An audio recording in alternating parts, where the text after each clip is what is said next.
जे आपले आमदार आहेत त्यांच्यावर त्या ठिकाणी हातापाई झाली, त्यांना तिथं मारलं अध्यक्ष महोदय। कुणी का पलीकडचे लोक असो, कुठलाही आमदार असो, आमदाराला प्रोटेक्शन करणं ही आपली जबाबदारी अध्यक्ष महोदय।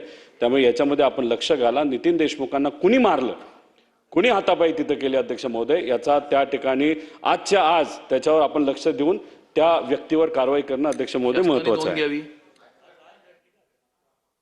महोदय, ये पूरी घटना को मैंने अपने आंखों से देखा है और एक महिला होने के नाते जब हम अंदर आते हैं और इतने मर्द आसपास होते हैं और ऐसी कोई घटना जब अचानक से होती है और सारे मर्द एक तरफ एक डायरेक्शन में भागते हैं, तो हम महिलाओं को ऐसे टाइम पे संरक्षण कौन देता है?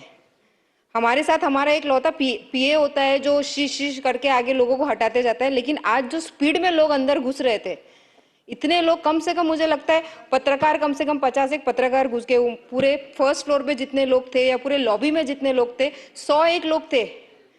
मैं वहां से मी परत आतमध्ये आले फक्त हे बोलण्यासाठी की बाबा हे असं चालणार तर आम्ही लॉबी मध्ये चालू शकत नाही, आम्ही कुठे बसले तर 2-3 कोण कोण आहे ते आम्हाला पण माहित नसते।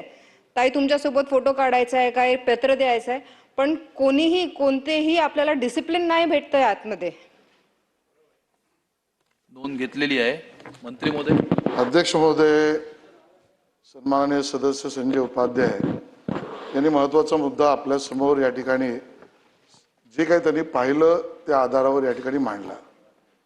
माननीय मंत्री महोदय, गृहराज्यमंत्री महोदय यांनी त्याची गंभीर नोंद घेतली।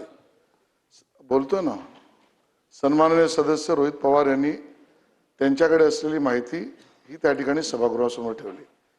आमच्या सनाताई ज्या आहेत त्यांनी महिला आमदार त्यांना झालेली आत येण्यातली अडचणी सुद्धा मांडली।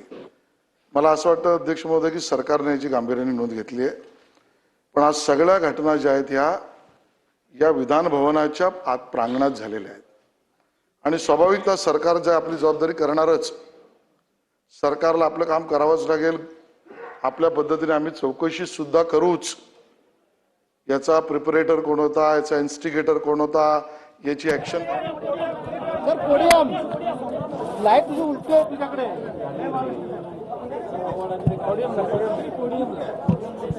कार्यकर्ते आणि